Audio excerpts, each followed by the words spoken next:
I don't believe that police and parks should ever be pitted against each other. Right now at noon, a recent amendment to the city's budget had Portlanders show up to speak their mind. The debate, $2 million for police or for parks. Plus, he was only convicted for one charge out of the almost 13 that they had because Portland police messed up. A Portland mother seeking justice after being shot by a stranger while holding her baby. We have the latest. I'm meteorologist Rod Hill. I can tell you I'm outside on the weather deck. There is no chill in the air. It's one of the warmest noon hours we have seen so far this spring. These blue skies, though, will turn to clouds and rain tomorrow. All of that coming in your forecast. The news at noon starts now.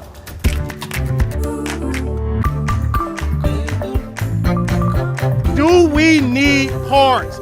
Yes. Should we fund parks? Yes. Do we need accountability in policing? Okay, y'all might not like me here, but we need policing. A tense scene this morning as Portlanders on both sides of funding debate speak up. Thanks for joining us this afternoon. I'm China Green. Portland City Council approved an amendment to the city budget, which would move $2 million originally slated for Portland Police over to Parks and Recreation. Now, some community members decided to gather in East Portland, asking council to give that money back to police today. They say police are crucial in promoting safety and livability across the city. I'm all for great parks, but I'm not for parks that we can't use because they are being overrun by lawlessness and petty criminals. Though counter-protesters showed up in opposition, the signs mixing in with the pro-police demonstrators already there. Those in favor of the 7 councilors who approved the amendment showing their support for parks. They say moving this amendment only mitigates the significant cuts already coming to Parks and Rec. If funding the police made our community safer, we should be the safest city and country in the world. But that has not been the answer. More green spaces, better parks, good schools, good jobs. The council will hold a final budget vote on June 18th. The city of Sheridan is under a boil water advisory because of the threat of harmful bacteria. The city says it's because of a loss of water pressure in the distribution system. So here's a map of the affected area that the city shared on its Facebook page yesterday.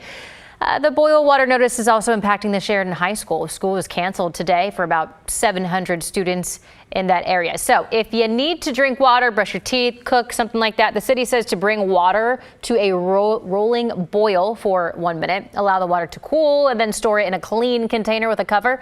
You can also use a water bottle, of course. All right, before we go and take a look at weather with Rod Hill, check out this sunrise today in our area. We have a time-lapse video from Chehalem Tasting Room in Sherwood and our Rose City Skycam. The sun coming up beautifully, and I believe the sun is out this morning on the weather deck with Rod Hill. Let me look at your hair. Yep, it's sunny. There it is. Yeah, it's sunny. It's sunny.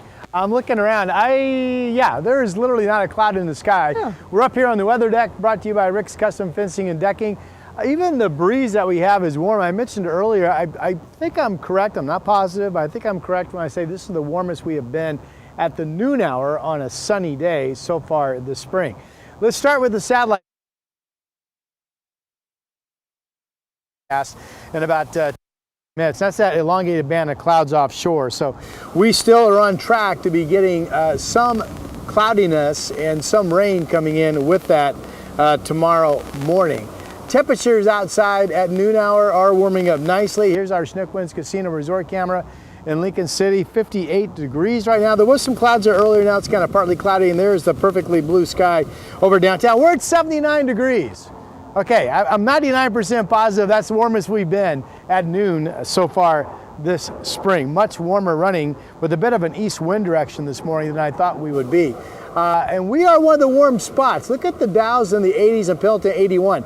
So there's that little east wind channel of warm air, and that's moving down the Columbia River into downtown Portland. That's why we're warmer than Kelso and warmer than down into Salem. So, I mean, 85, my expected high. I mean, golly gee, you think we're going to make it at this point, right? That would tie for the warmest we have been so far this year. Maybe we get warmer than that. We'll have you a complete forecast. Tomorrow's a completely different story coming up. For now, live up on the weather deck, I'm Rod Hill. Golly gee, he says. All right, Rod, thank you. We have new photos as firefighters work to contain the Butte Creek fire that's burning along the border of Gillum and Wheeler counties. The fire is now 20% contained and is burning about 1,800 acres. Fire officials say that no one lives within 5 miles of the fire and haven't ordered any evacuations. There's also no word yet on the cause. We're learning more about the wrong way crash on State Route 14 Monday night that killed a Portland teenager. The victim, 18-year-old Michael O'Brien, was a senior at Roosevelt High School and was set to graduate soon. His family said in a statement that he was a shining light and that they're heartbroken.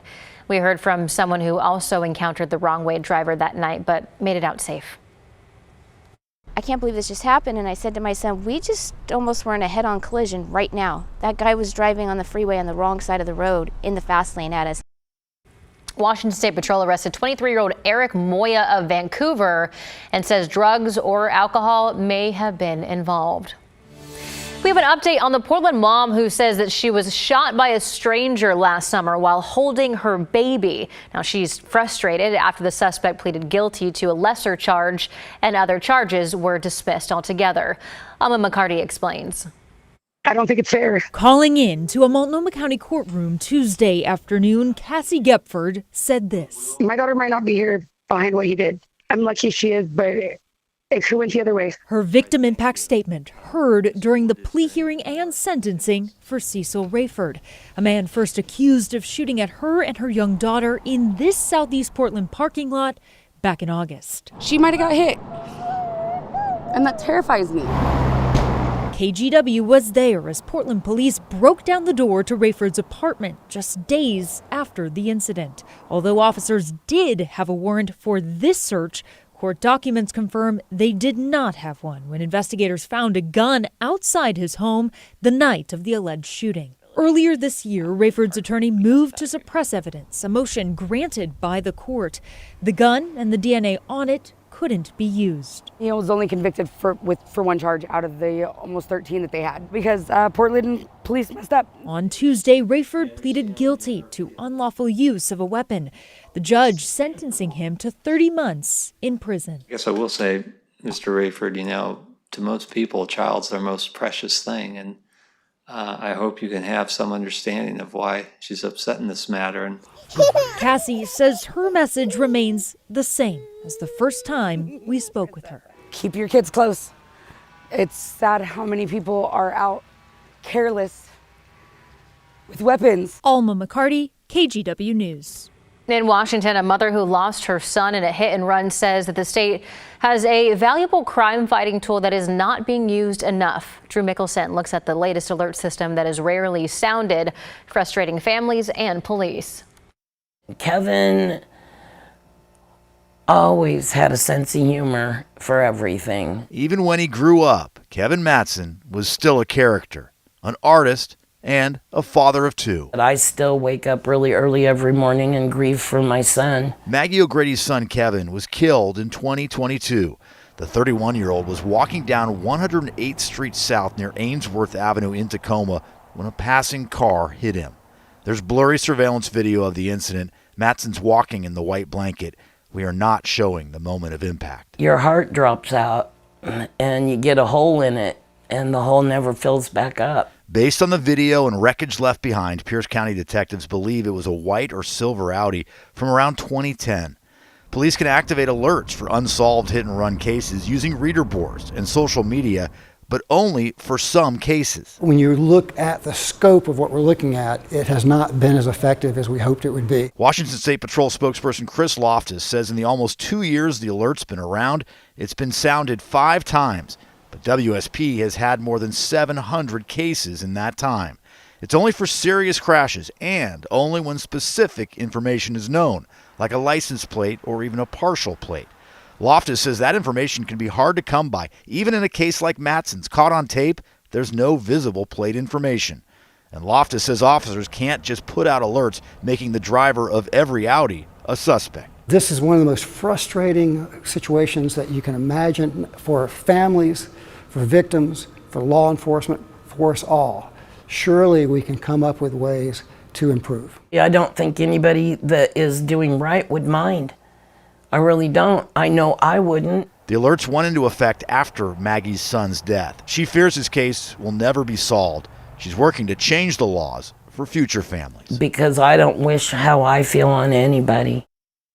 That was Drew Mickelson reporting. When it comes to expanding the alert system, the Washington State Patrol says that there's a balance of privacy versus security, and there's not a lot of support for something like installing traffic cameras that record license plate information all across the state.